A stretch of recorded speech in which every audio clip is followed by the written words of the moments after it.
Blog Talk Radio.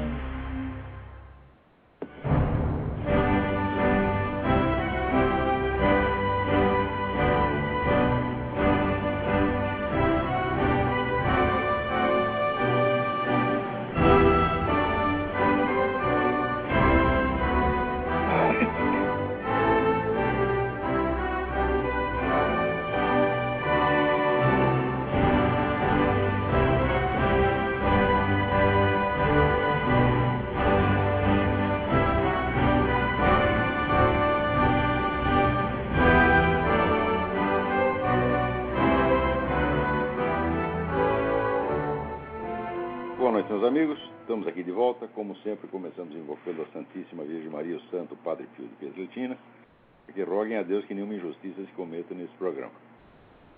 Eu queria chamar aqui a atenção de vocês para uma nota que saiu hoje na coluna do Reinaldo Azevedo, da mais extraordinária importância, em que diz que o programa de governo da Dilma Rousseff inclui um princípio que na prática extingue a propriedade privada no campo e na cidade e caça a prerrogativa da justiça nesse ponto.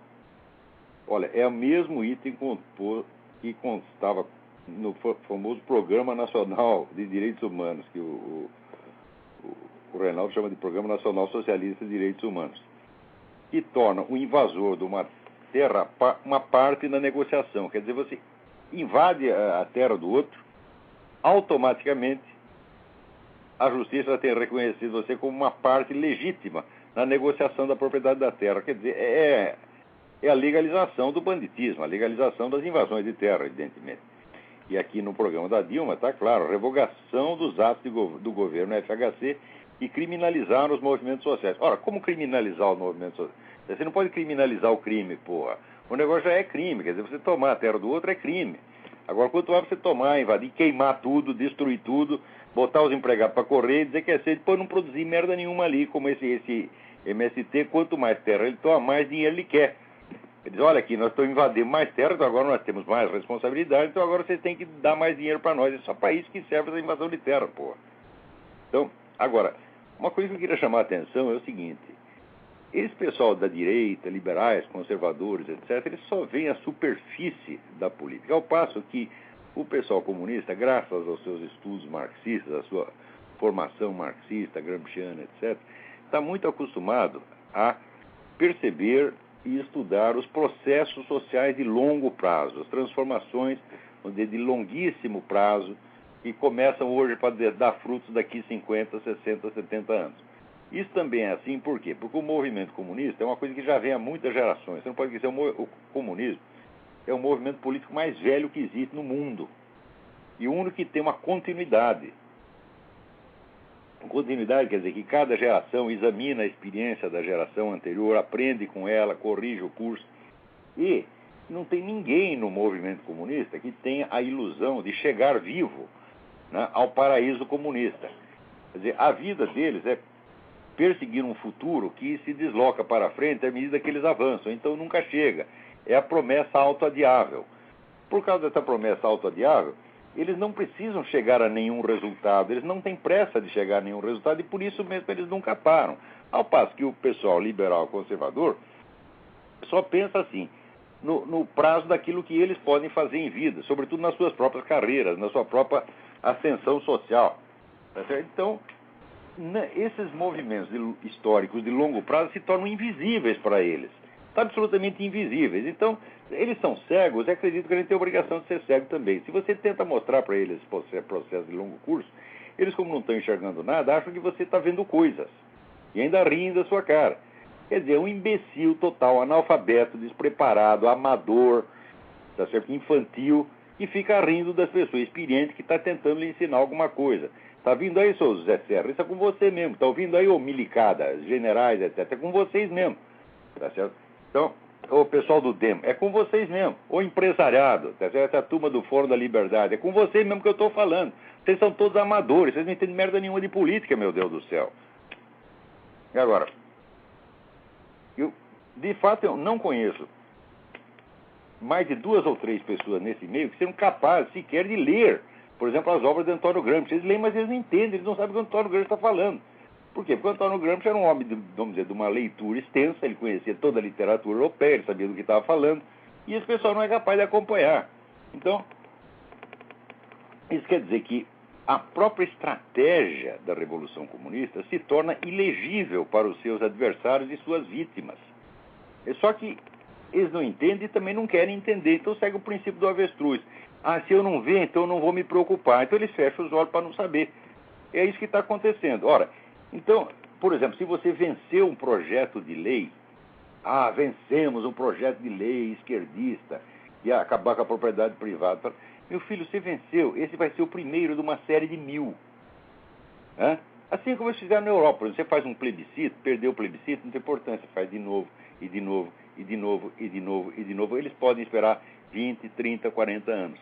De mais longo prazo ainda é o projeto islâmico de dominação mundial, que vai avançando centímetro por centímetro, cada ano está maior, mas a coisa leva tanto tempo que o horizonte temporal estreito, miúdo, tá certo, minúsculo, do político de direita não consegue enxergar, porque o político de direita só pensa na sua carreira, tá certo? Então, o tempo histórico para ele se mede assim, no máximo em 20 anos, que é o prazo útil da carreira dele. Então, não pode enxergar mesmo. Empresário, então, nem se fala, porque empresário só pensa, assim, vamos dizer, no orçamento do ano seguinte.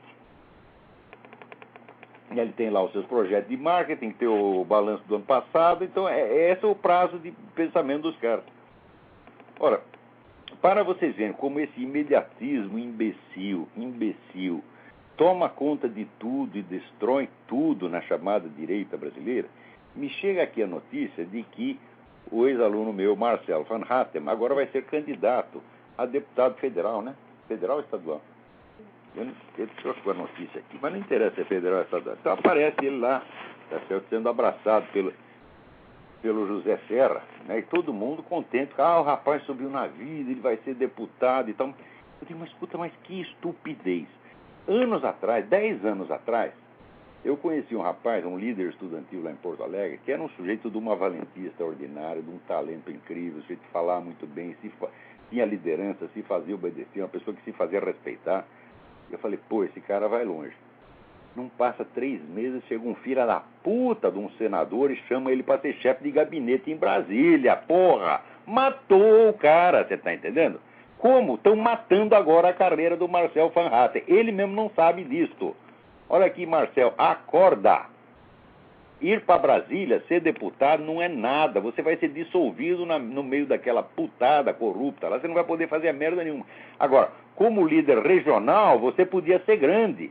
O que interessa, meu filho, não é subir, estar lá em Brasília. O que interessa é ter fundamento, ter ligação no povão, nas esferas que verdadeiramente interessam.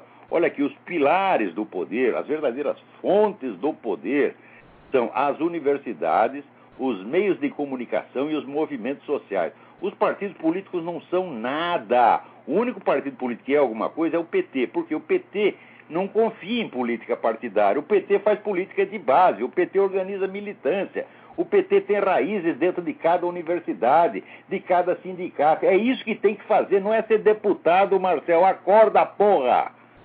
Agora, peraí, tem alguém? Deputado estadual. Então tu vai para a Assembleia Estadual, tu vai ser mais um palhaço lá dentro.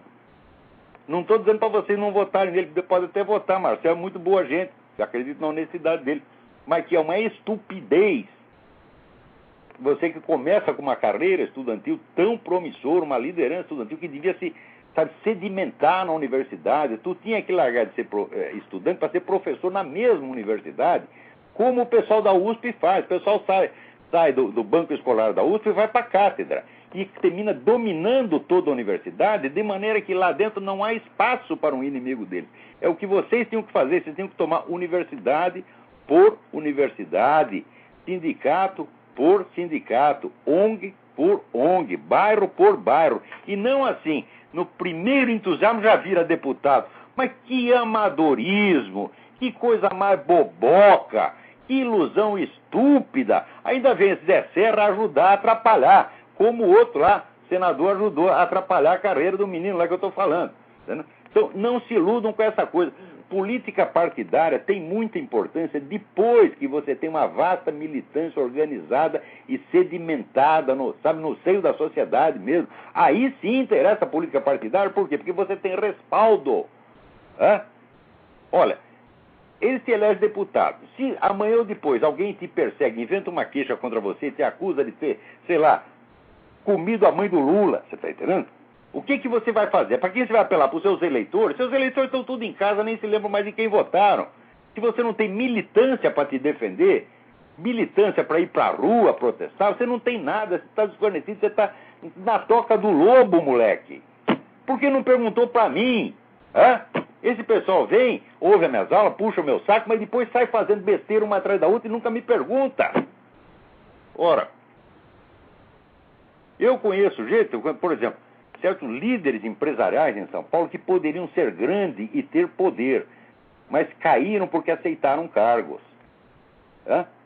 Não vou dar nome porque não interessa, tá entendendo? Mas é coisa de idiota. Por exemplo, se você tem uma liderança no meio empresarial, consolide essa liderança. Eu me lembro, por exemplo, o antigo presidente da Federação das Indústrias, no tempo dos milicos, Teobaldo de Negres. O governo aumentava o imposto, o Teobaldo de Negres telefonava direto para a mesa do presidente Costa e Silva e falava: nós não vamos pagar essa merda. E o Costa e Silva afinava. Que empresário que faz isso hoje? Estão tudo lá abanando o rabinho, oferecendo o cu para o ministro comer. É isso que estão fazendo hoje. Tá certo? Por quê? Cai nessa ilusão da política eleitoral. Olha, preste atenção. Na hora que aquele cretino do Juscelino Kubitschek inventou Brasília, tá certo? Ele acabou com a democracia no Brasil. Não é possível ter democracia se a capital é inalcançável, meu filho. Isso é a coisa mais óbvia do mundo, a coisa mais óbvia do mundo. Antigamente, o presidente fazia alguma coisa que você não gostava, você ia lá onde hoje é o Museu da República, que era o Palácio do Catete, fazia um barulheiro lá na frente, o presidente se cagava de medo e mudava de ideia. Agora, como é que tu vai fazer? Vamos reunir gente para ir em Brasília. Para você reunir militantes para ir em Brasília, só se você for bilionário, como o MST. Então, o resultado, transferir a capital para Brasília, foi entregar o poder para os grupos bilionários e mandar o povo tomar no cu que está tomando até hoje. E ainda tem gente que aprecia Juscelino, tá certo? Juscelino foi um merda, um homem sem visão nenhuma. Tem visão do futuro. Que visão do futuro? É negócio de interiorização do desenvolvimento. Não teve interiorização do desenvolvimento nenhum. O interior começou a se desenvolver 50 anos depois, sabe quando? Quando o MST, que ocupava uma faixa enorme, lá perto do Pantanal, tá certo? Desistiu da terra e começou a vender. Daí tinha lá os gaúchos compraram e começaram a plantar soja, plantar milho, sei lá, plantar o quê, e ficaram milionários. Aí que começou a interiorização do desenvolvimento. Não tem nada a ver com Brasília. A participação de Brasília nisso foi zero. Quer dizer, todos os motivos para fazer Brasília são todos falsos. A cidade é uma merda, é uma concepção socialista. Olha, eu tenho aqui um livro escrito por dois arquitetos soviéticos. A cidade comunista ideal. É igualzinho o plano de Brasília. Quer dizer, foi para isso que fez. Foi um governo centralizado e centralizador que está fora do alcance da ação do povo. Foi para isso que fizeram. Então, agora está muito difícil mesmo as coisas no Brasil. Desde a fundação de Brasília, você vê que a história do Brasil, antigamente, era cheia de acontecimentos. A história política do Brasil acontecia coisa atrás de coisa. De repente, bicho, não acontece mais nada. Mais nada. Quem está no poder fica.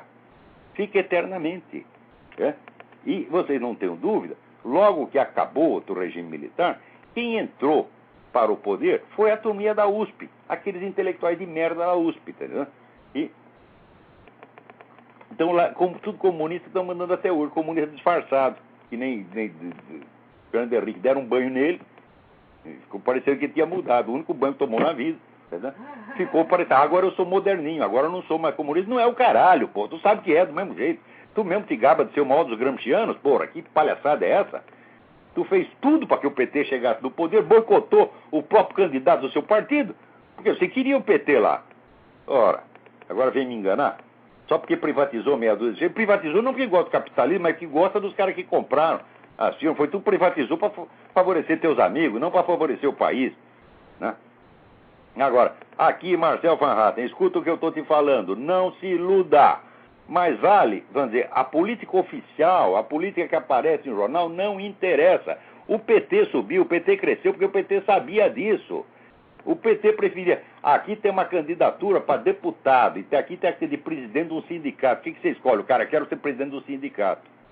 Porque sindicato é militância, universidade é militância, ONG é militância. Agora, ter deputado na Assembleia não é nada, meu filho, isso não é nada. Tu vai para Porto Alegre só para levar porrada. Entendeu? Até a governadora leva porrada. Os caras não fazem manifestação, impede a governadora de sair na rua, cerca a casa da governadora. Por quê? Porque tem militância e ela não tem, porra. Quando é que vocês vão aprender, caralho? O negócio é organização da militância, organização de massa. Quem não entender isso tem que sair da política já. Agora, turma como Zé Serra e outros, pensa que política é marketing. É só você vender um produto de 4 em 4 anos, a turma compra. Agora, eleitor, só o cara só porque votou em você, vai sair para a rua para apoiar os teus projetos, para te defender quando você atacar? Não vai. O eleitor nem lembra em quem votou, meu saco. O eleitor não tem compromisso com o seu candidato. Ao contrário, ele sente, o eleitor brasileiro sente que ele fez um favor ao candidato. Olha, saí da minha casa, eu queria lá ficar vendo futebol, saí da minha casa para votar no filho da puta. Então já se sente credor do político, tá entendendo? Então, você ter boa votação não significa nada. Ninguém tem melhor votação do que Fernando Collor de Mello, e tiraram ele de lá com uma cuspida. Cuspida, porque o idiota era tão amador que acreditava em mobilização espontânea da população. Lembra quando queriam acabar com ele? Ele fez um apelo ao povo brasileiro que saísse na rua para apoiá-lo. Saindo na rua para cuspir nele. Por quê? Porque a militância do outro lado é a militância, está organizada, está pronta para isso. Agora, aquele povo difuso, espalhado, a quem ele fez aquele apelo, mesmo que tenha ouvido, não ia sair. Porque se você é um cidadão, você vai sair sozinho da sua casa, sem saber para onde você vai, para fazer uma manifestação de rua, se não tem uma organização para te guiar, para dizer, olha, fulano, em tal lugar, tantas horas, tem lá fulano te esperando. Se não tiver isso, não tem manifestação nenhuma. Agora, como é que o sujeito chega a ser presidente da República e não sabe uma coisa dessa, porra? Então, olha, eu não acredito que o Collor tenha roubado grande coisa, não. Eu acredito que ele roubou aquele Fiat Elba. E o resto é mixaria.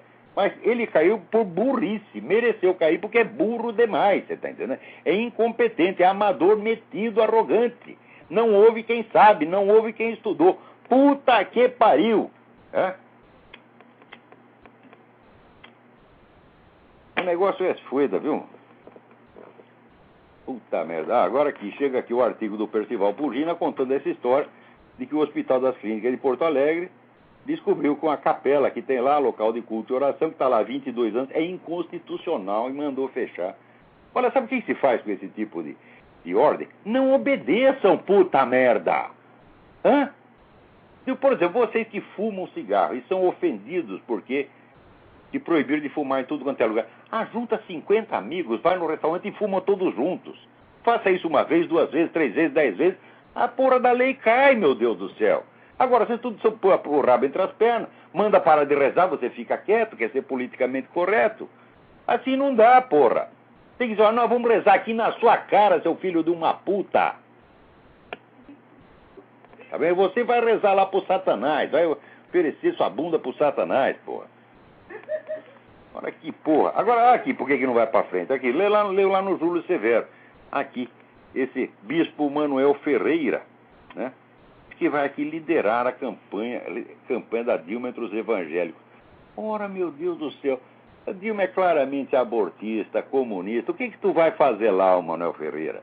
Tu vai lá e vê se tu ganha um dinheirinho, porque é isso que tu quer, você tá entendendo? Agora, quanto ao senador Marcelo Crivella, esse nem se fala. Né? Isso aí é campeão dos psicofantas, campeão do puxação de saco. Tá certo? Se encontrar você na rua, cuspo na sua cara, seu bosta. É? Olha, eu tenho as pessoas que têm sorte, porque eu jamais as encontro. Tá certo? Eu às vezes vou em lugares, espero encontrar, falando, quem sabe fulano está lá, nunca está. Puta merda. Olha aqui, o Felipe Ortiz me escreve aqui, perguntando, né, aqui no artigo, Nós Quem, Cara Pálida? Tu mencionou a hegemonia escrita por Paulo Freire, Emília Ferreira, Celestão Freinet, Lev Vygotsky e outros doutrinadores comunistas nas discussões e estudos sobre pedagogia no Brasil.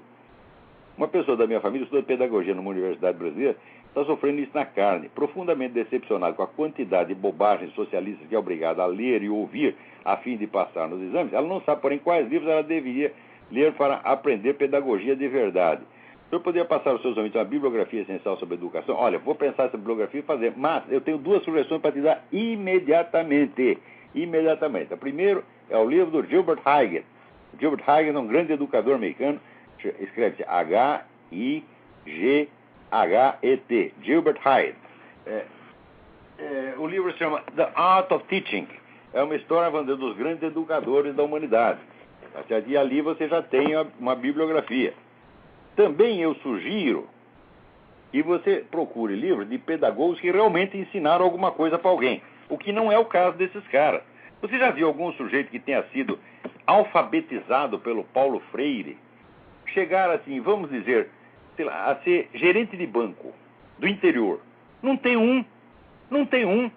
Me mostre um alfabetizado pelo Paulo Freire. Nunca ninguém foi alfabetizado pelo Paulo Freire. Nem a mulher dele. A mulher dele escreveu uma carta para o jornal. A carta é um primor de analfabetismo.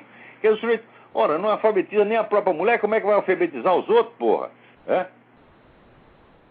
Agora, se você quer saber quem alfabetiza pessoas, estude aí o trabalho do professor Reuven Feuerstein. Reuven escreve-se R-E-U-V-E-N. Feuerstein escreve-se F-E-U-E-R-S-T-E-I-N. Reuven Feuerstein é um educador israelense que inventou uma técnica que ele consegue ensinar álgebra superior para menino retardado mental. Você leva lá um menino mongoloide, daqui a pouco, daqui 3 meses, está o garoto dando um baile em você, rapaz.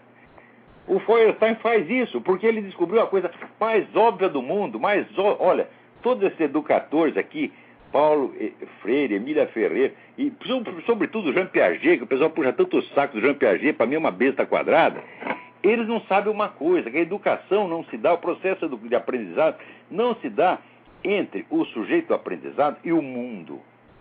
Não é assim, tem eu aqui e tem lá o objeto dos meus estudos, o mundo. Não é assim, entre eu e o mundo tem um treco que se chama professor. Professor, tá entendendo? Quer dizer, é o mediador. Sem o mediador não há educação, cara, não há processo de aprendizado direto entre o sujeito e o objeto. Não existe isso. E o Jean Piaget passou a vida estudando isso que não existe.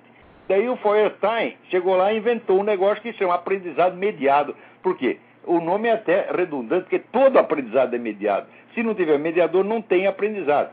Então ele diz, precisa de alguém que ajude o sujeito a aprender. E esse alguém é o professor. E você tem que fazer de tal modo que o seu aluno queira melhorar. O Reuven Feuerstein escreveu um livro que chama Não Me Aceite Como Eu Sou. Isso é a regra número 1 do professor. Você tem que olhar o seu aluno não pelo que ele é agora, mas pelo que ele pode vir a ser. E você tem que apostar nele. Tá certo? Eu, quando pego meus alunos, quando aceito meu aluno, eu digo, aqui, tu vai sair daqui sabendo essa coisa, nem que eu tenha que te matar, desgraçado. Você vai aprender de qualquer jeito, tá entendendo? E eu aposto neles, e nunca tive que matar ninguém, nem tive nem que gritar, todo mundo aprende. Eu tenho muito orgulho disso. Você pega qualquer meu aluno meu com 2 anos de estudo, dá um baile, tá certo? Em qualquer professor universitário de filosofia, né? Então, agora eu não escrevi nada sobre educação e não tenho teoria educacional nenhuma, tenho só minha prática. Eu sou um modesto professor, não sou um educador, propriamente, no sentido teórico da coisa. Então, vão lá no Reuven Feuerstein, tá? Olha aqui, ele só tem esse livro que é Não Me Aceito Como Eu Sou, mas tem aqui um livro, escrito por 3 alunas dele, que explica tudo direitinho. Elas chamam-se Mandia, M-A-N-D-A, Mentis, M-E-N-T-I-S. A outra é Marilyn Dunn Bernstein e Marlene Mentis. Mas você vê só pelo nome da primeira, Mandia Mentis, você já localiza isso pelo Bookfinder. E o livro chama-se Mediated Learning. Mediated Learning. Olha, é da mais alta importância esse trabalho. É um livro prático, tem muitos exercícios, você vai aprender a coisa direitinho. Por esse exercício você pode até começar aí tentando aplicar. Se você está em Curitiba, Paraná, você procure lá esses meus maravilhosos alunos e colaboradores do Instituto Olavo de Carvalho, a Luciane Amato e seus colaboradores. porque eles são formados na técnica Feuerstein. Tem outro amigo meu, Ahmed El Tassa, que mora na China, que é um brasileiro, apesar do nome, né?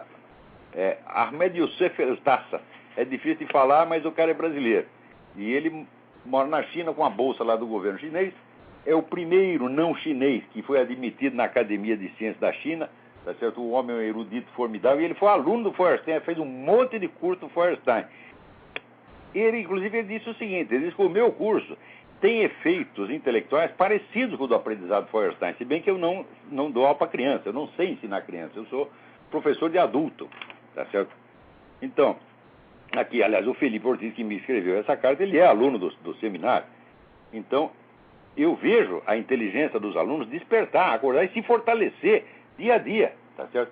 E eu não estou dando essas aulas para fortalecer a inteligência, estou simplesmente ensinando filosofia. Só que a coisa tem um efeito que vai para além do mero aprendizado. Só que eu não sei teorizar a coisa. Eu sei fazer, mas não sei ensinar como se faz.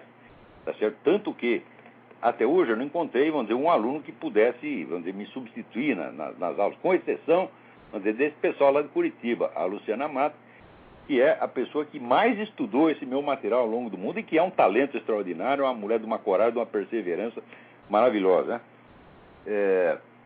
Então, eu sei fazer, mas eu não sei ensinar como é que faz, tá certo?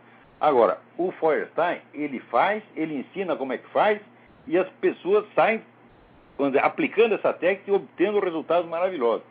Então, não esqueça esses dois nomes, o Gilbert Hyatt, The Art of Teaching, a arte de ensinar, e eu acho que tem uma tradução no Brasil, salvo engano.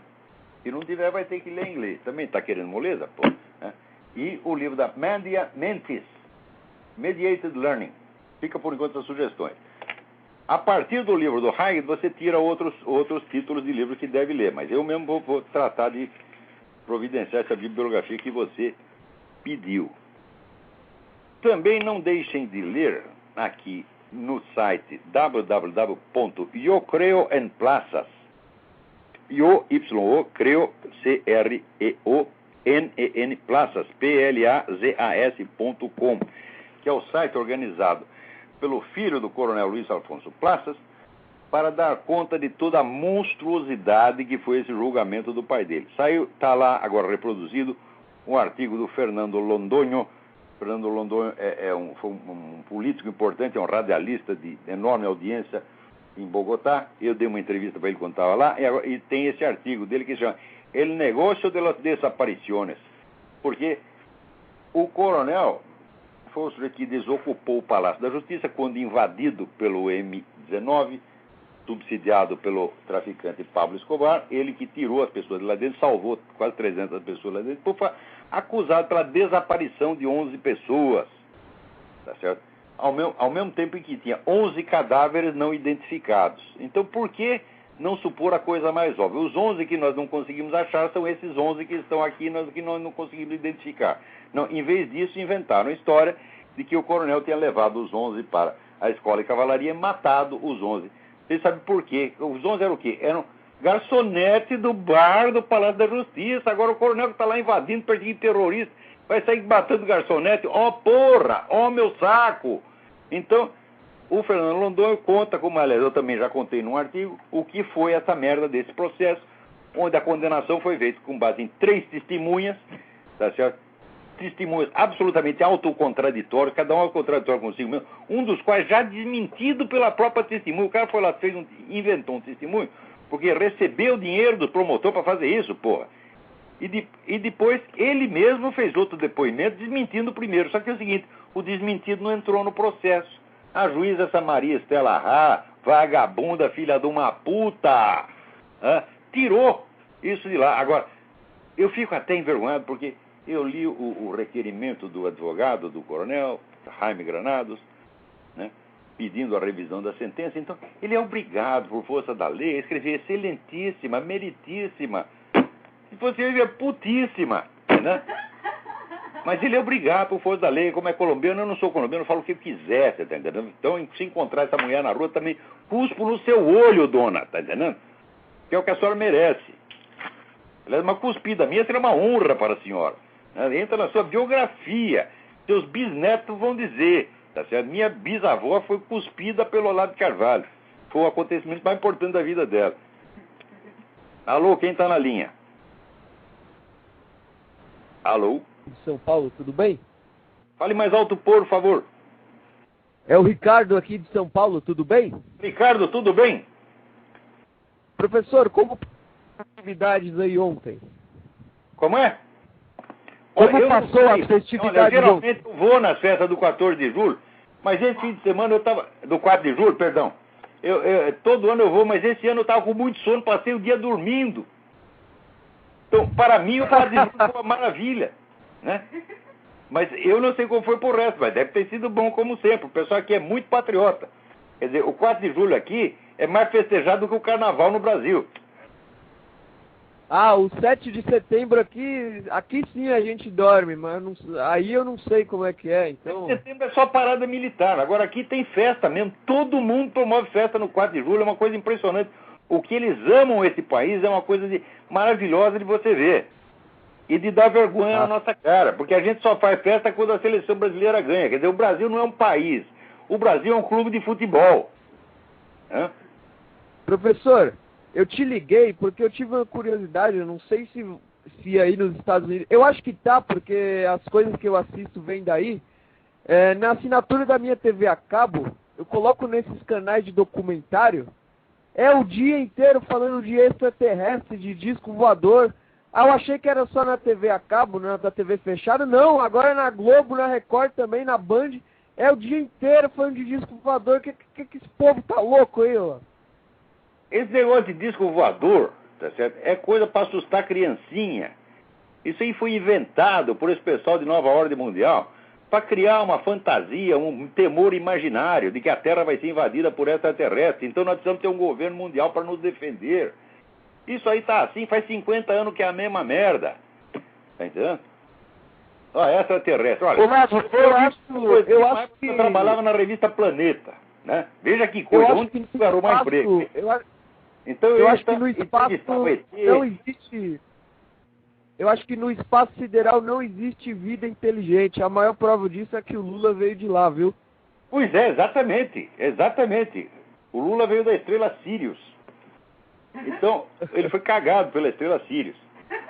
Um abraço, professor. Tudo de bom pra você. Tudo de bom. Então, esse negócio de extraterrestre, vamos dizer, isso tudo é uma gigantesca empulhação. Por quê?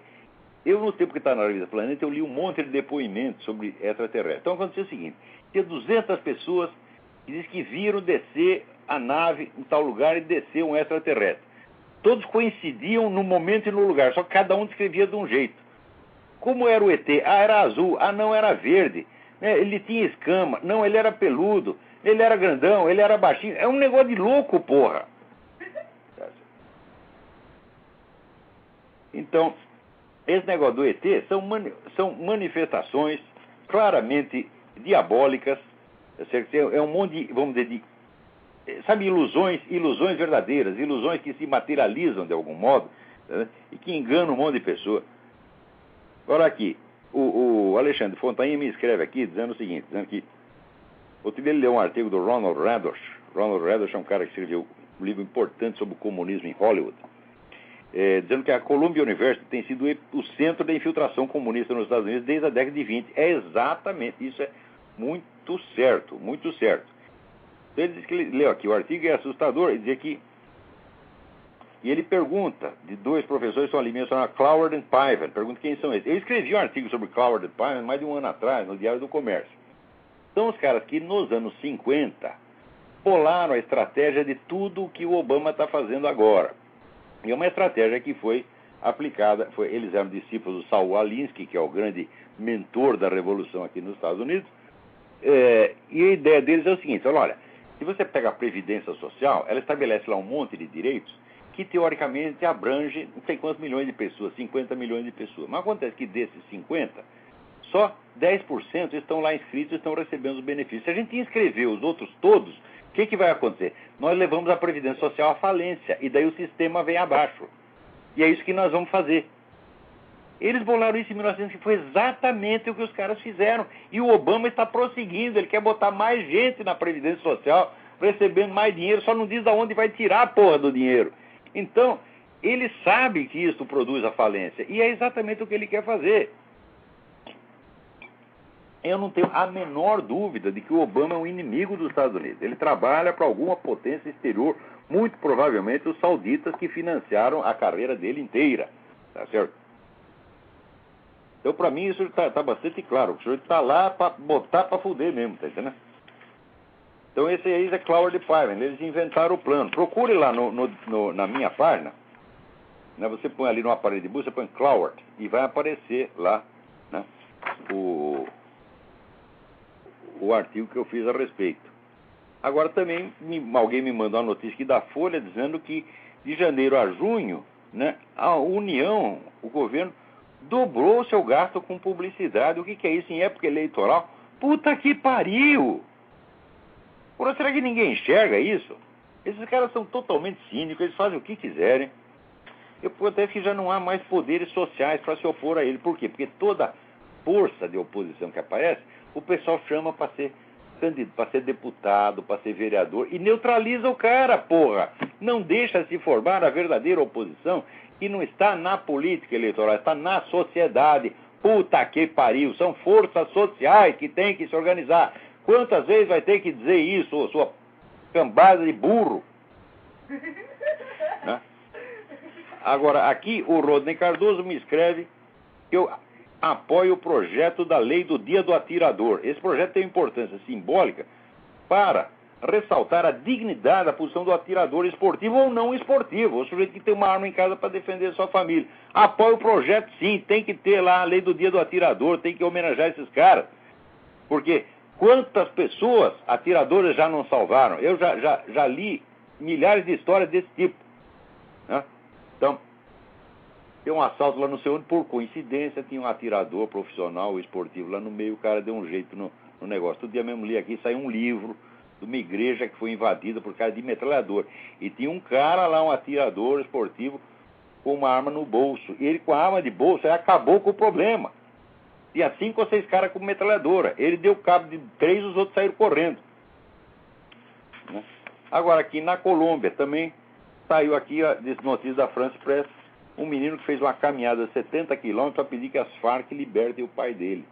Olha, tem gente que defende essa merda das Farc.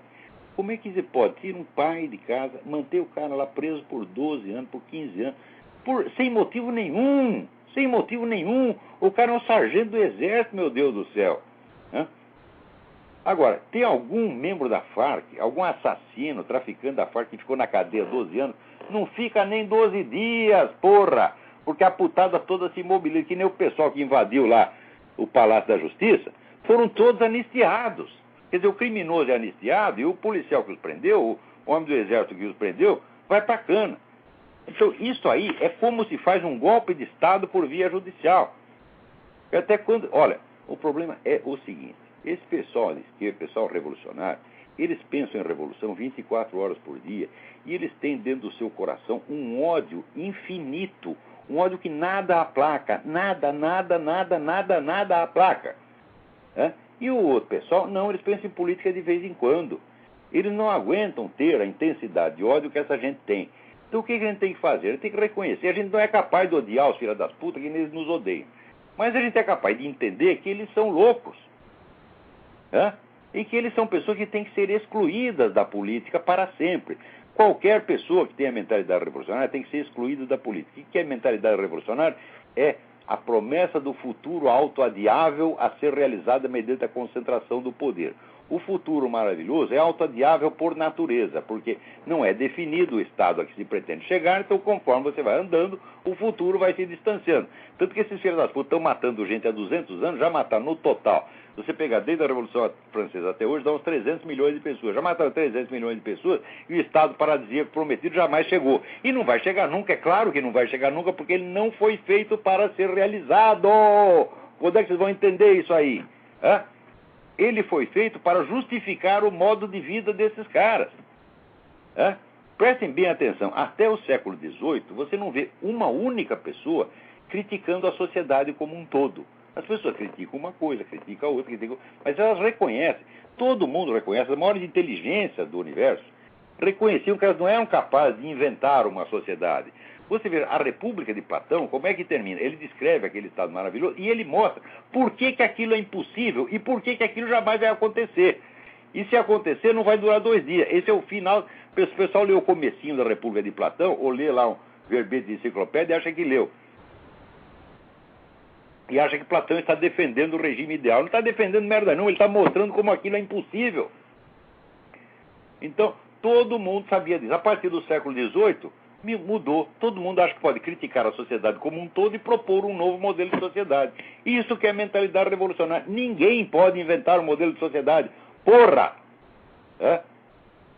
Quando é que vão entender isso? Então, qualquer sujeito que vem aí com a promessa de uma sociedade maravilhosa, tá certo? E já pede a concentração do poder, você não vai ter a sociedade maravilhosa, mas vai ter a concentração do poder.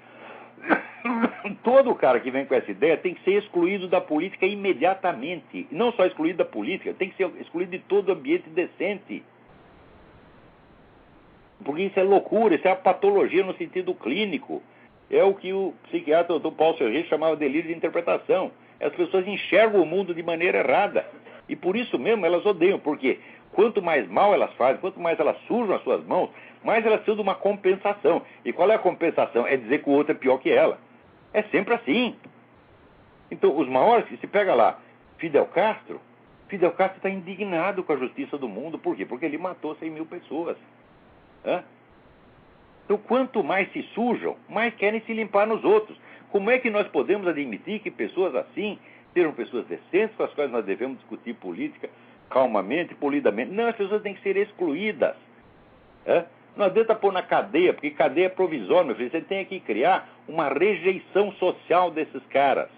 Você tem que explicar para todo mundo. Ó, o cara veio com essa conversa, você sai correndo porque é louco. É? Nós temos que carimbar, não com uma mentira como eles fazem, mas com uma verdade do que eles são. Tá certo? Não é para discutir política com esses caras, não. Não é para aceitar nenhuma convivência. Não pode aceitar essas pessoas na sua casa. Agora, esses ricaços, o que fazem? Aí, seu Abílio Diniz, seu puxa-saco de merda, puxando saco seu próprio sequestrador, e ainda vem escrever livro sobre a arte de viver. Você não sabe viver, a sua vida é uma mentira. Toda ela é uma mentira, seu Abílio. Agora fiquei puxando o saco de Dilma. Ora, isso aí, o cara transformou a síndrome de Estocolmo numa arte de viver. Quer dizer, apaixone-se pelo seu sequestrador, lamba o sapato dele, puxe saco, se avilte e diga que isso é arte de viver. Ora, seu Abílio, o que é isso? Aí, para você, a gente tem que dizer aquilo que o Groucho Marx dizia para um amigo dele, bilionário. Para sobreviver com essa sua cabeça, só mesmo tendo muito dinheiro, porra. Vamos lá. Dinheiro e muito. Para comprar muita gente. Não estou entendendo nada do que está falando, então aí dançou. Tem outra pessoa? Que? Alô, quem é? Boa noite, Olavo. É Carlos de Santa Catarina. Carlos, tudo bem? Tudo bem, Olavo? Tudo bom. Eu só queria te passar, não seria em primeira mão, mas o PT está mudando todo o programa dele de governo que ele registrou no TSE hoje. Ah, é? Ele acabou de retirar tudo e está mudando tudo. O que fez? Adocicou? Ah, lógico. Bastante mesmo. Claro, claro. Mas esse pessoal, eles mudam de conversa que eles trocam de cueca, porra. É só para te avisar aí. Boa noite, Olavo. Eu estou falando que são loucos, que são psicopatas, que não são pessoas confiáveis. Nenhum deles. Qualquer pessoa que tem ideia revolucionária na cabeça, seja ideia comunista, fascista, nazista, anarquista, é tudo louco, meu Deus do céu. Então, da mentira, mudar de conversa é natural neles. Eles passam do terror para a sedução, da sedução para a chantagem emocional, da chantagem emocional para a autovitimização, depois volta para o terror de novo, o tempo todo. E vocês ainda aguentam essas pessoas e ainda querem praticar aquele negócio da tolerância. Nós temos que tolerar os nossos adversários. Não são adversários políticos, são pessoas de mentalidade criminal. Quando é que vocês vão entender? Adversário político é se você pegar, por exemplo, você pega lá o Partido Trabalhista Britânico, o Partido Conservador Britânico. Ninguém lá quer fazer uma sociedade nova. Eles sabem que cada um cara sabe que o que ele fizer no governo dele, o governo seguinte pode desfazer. E aceita essa regra do jogo. todo político decente, ele tem que se submeter a essa regra. O que eu fizer no meu governo pode ser desfeito no governo seguinte. Por quê? Porque eu não sou infalível. Agora, esse pessoal não, as mudanças que eles querem é de uma vez por todas. Eles não precisam chegar a fazer o que eles querem, mas eles impedem os outros de fazer qualquer coisa. Então, isso não vai parar no mundo, essa merda não vai parar enquanto as pessoas não tomarem consciência de que ser revolucionário não é normal. Seja revolucionário explícito, seja disfarçado. O camuflado é pior ainda, né? Olha aqui, a cidade de Chicago acabou de aprovar novas restrições contra a posse de armas pelo cidadão comum. Quer dizer, veja, a Suprema Corte já decidiu que o direito de ter armas é universal, quer dizer, não pode ser, é um direito federal. Daí vem a cidade de Chicago e manobra. Mas nós temos que dar um jeitinho. E acabam dando um jeitinho, pô. Esses caras nunca desistem, porque enquanto se aceitar a presença deles na política e no ensino e nas atividades intelectuais, eles vão continuar. Eles nunca vão parar. Olha, que coisa. Agora, alguém me mandou um negócio aqui um depoimento do jogador Tostão, né, que ofereceu, lá o governo ofereceu aqui. Na semana passada, ao chegar de férias, soube, sem detalhes, que o governo federal vai premiar com um pouco mais de 400 mil cada um dos campeões do mundo pelo Brasil em todas as Copas. Não há razão para isso. Podem tirar meu nome da lista, mesmo sabendo que preciso trabalhar durante anos para ganhar essa quantia. O governo não pode distribuir dinheiro público.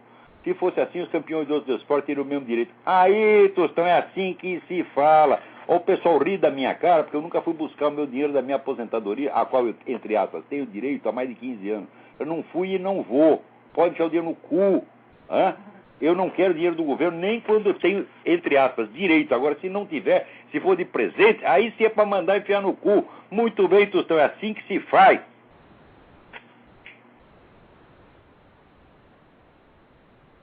Vamos lá, quem está na linha aí? Alô? Alô? Alô, professor Olavo? Sim. Aqui é Alberto, de São Paulo. Aqui é Alberto, de São Paulo.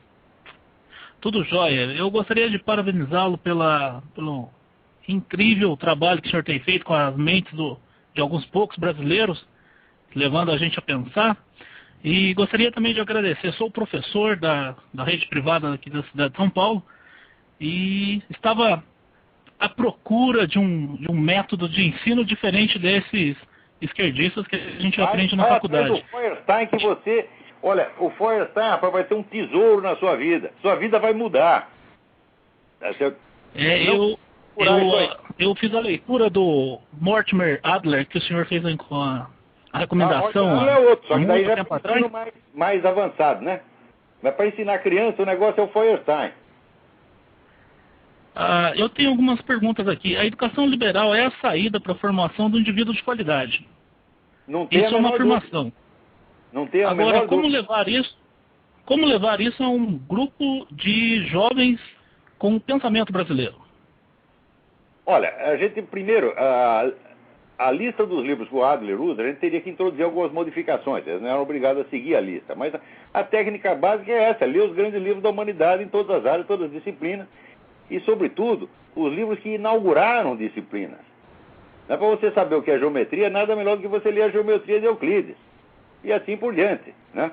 Essa é a técnica dele. Agora, ele tem algumas técnicas específicas de leitura que estão explicadas no livro A Arte de Ler, que agora foi reeditado pela Realizações. Acho que tem já 3 edições brasileiras desse livro. Né? Eu fiz a leitura do A Arte de Ler. Para ensino avançado, quer dizer, não é para criança isso aí. Você precisa pegar um rapaz de pelo menos 15, 16 anos para acompanhar um negócio desse. Então, para crianças, eu sugiro mesmo a adoção do método Feuerstein.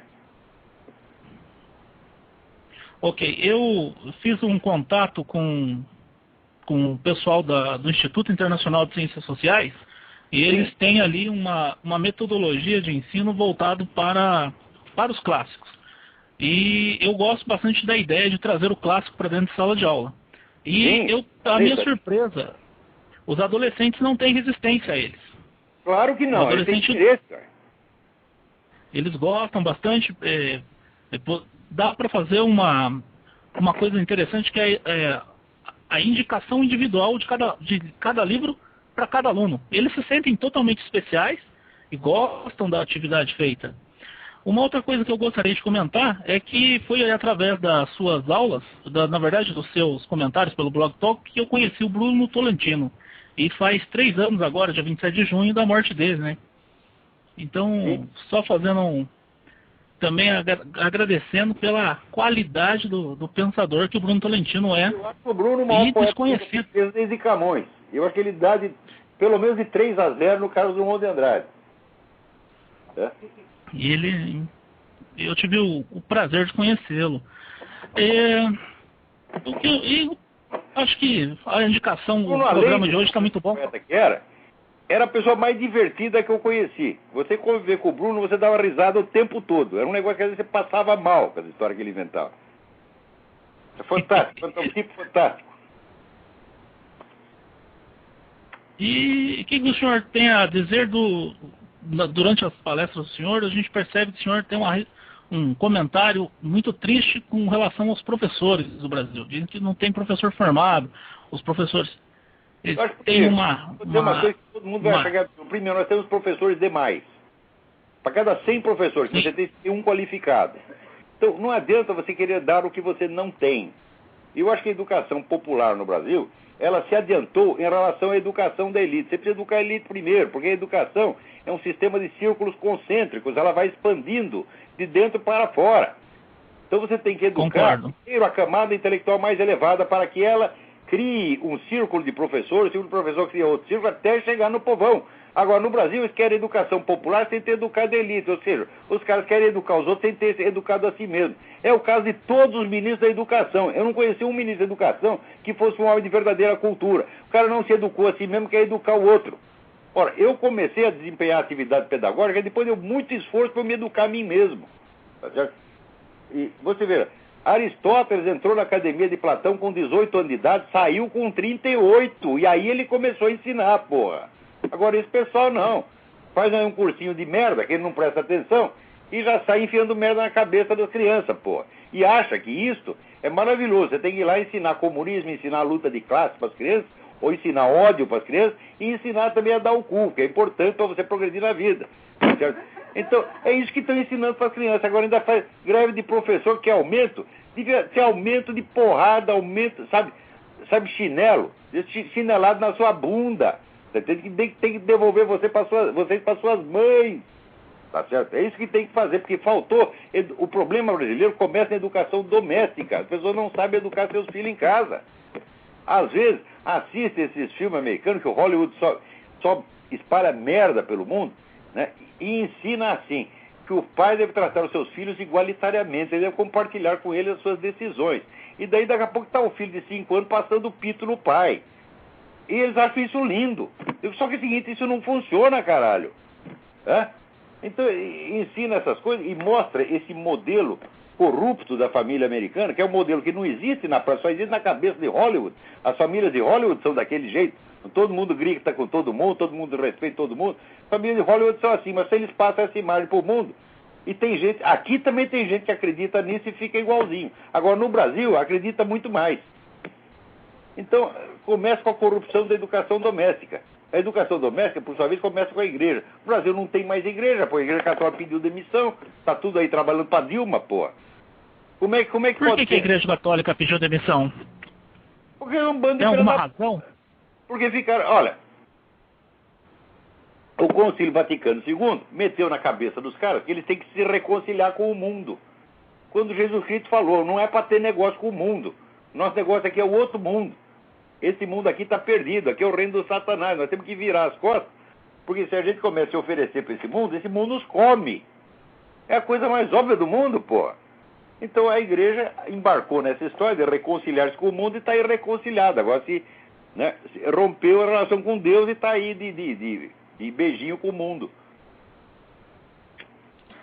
É complicado. Eu às vezes acho a igreja católica no Brasil muito esquerdista. Mas é mesmo. Povão. Não é só esquerdista sem vergonha, meu Deus do céu. São os caras que se vendem por qualquer dinheiro. Mesmo o pessoal que se diz conservador, direitista, meu Deus do céu, como são intrigantes, como são fofoqueiros. É uma coisa meio... Olha, a decadência do Brasil começou com a destruição da Igreja Católica, porque o Brasil foi feito pela Igreja Católica. O Brasil foi feito pelos jesuítas, meu Deus do céu. O Brasil foi feito por duas coisas, a Igreja Católica e o Exército. Você corrompe essas duas coisas, acabou o Brasil. Né? Então, aqui não. Bem, muito obrigado. Foi feito pelas igrejas protestantes. Né? Então aqui tem, vamos dizer, os pilares dos Estados Unidos são as igrejas protestantes e a maçonaria. A maçonaria aqui é uma coisa bastante decente que fez muito bem para o país. Né? Não é que nem a maçonaria em outros lugares, como na França, por exemplo, que é tudo comunista, anticatólico, filha da puta. Isso aqui não são, assim, não são antirreligiosos de maneira alguma. E a maçonaria no Brasil? Eu não estou acompanhando, mas pelo que eu sei, ela não é como a maçonaria francesa. Eu não vejo esse anticatolicismo louco na maçonaria brasileira. Inclusive, é bom saber que a República Brasileira nasceu de uma aliança entre a Igreja Católica e uma parte da maçonaria. Teve uma revolta lá contra o Império, então, e foi a partir do advento da República que a Igreja Católica teve alguma liberdade no Brasil que antes não tinha. O imperador, quaisquer que fossem os seus méritos, que são inegáveis, ele era anticatólico, tá certo? E perseguiu muito a Igreja Católica, os dois imperadores. Então, com a República, a Igreja finalmente pôde respirar um pouco, pôde abrir escolas, pôde criar novas paróquias, etc, etc. E isso foi graças à aliança da Igreja com uma parte da maçonaria. Então, a coisa não é tão ruim assim. Então, vamos lá. O nosso tempo aqui está acabando. Né? E, peraí, tem mais um chamado aí. Alô, Alô, Leandro? Quem é? É Leandro? Leandro, tudo bem? Tudo bem? Eu queria saber o que o senhor acha das leis que criminalizam a palmada como meio dos pais disciplinarem os filhos e se há eficácia na palmada. Eu já disse, essa aí foi uma lei que os deputados fizeram para se defender contra as suas mães. Eles proibiram as mães deles de dar palmada neles, que é o que eles mereciam, porra. Né? O que é isso? Quer dizer, você... Então, a palmada não é um ato criminoso, é um ato disciplinar. Eu, felizmente, eu jamais tive... Acho que bati um pouco nos primeiros, mas muito raramente. Depois do segundo, terceiro, nunca mais tive que dar palmada, nunca mais tive nem gritar. Porque eu não acredito que criança seja um bicho rebelde. Criança tem um instinto da obediência, tem um instinto de copiar o pai e a mãe. Então é só você usar isso, você fazer as coisas, você dá o exemplo, eles fazem igualzinho.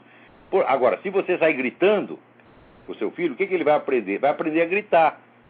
Né? Se você é nervoso, ele vai aprender a ser nervoso. Então você tem que dar sempre o exemplo e ter o senso da sua autoridade. Está entendendo? Então, se você confia na sua autoridade, a criança vai confiar também, porque Deus deu um pai para eles para protegê-los e para ajudá-los. Então eles têm o instinto de te obedecer até por uma questão de autodefesa.